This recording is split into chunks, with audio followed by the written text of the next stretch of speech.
Здравейте всички! Радвам се, че съм тук сред вас. За мен е чест. Факт е това. Аз го казах на Чавдар още в предварителните наши разговори, че се радвам, че човек като него се реши на тая стъпка, защото всички сме длъжници малко или много. И този дълг, който имаме към града си, е не само към миналото, както той каза, към настоящето и за бъдещето. Това, което много се говори напоследък, нашите деца,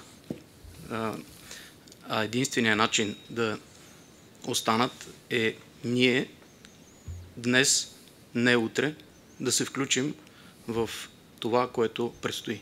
И пътя, който до сега е извървян, не е малко, това, което каза с подписите, но следващата стъпка е да сме активни, да събудим тия хора. Това е много важно.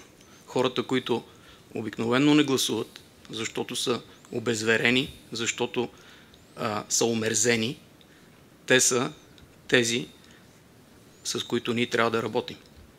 На добър път!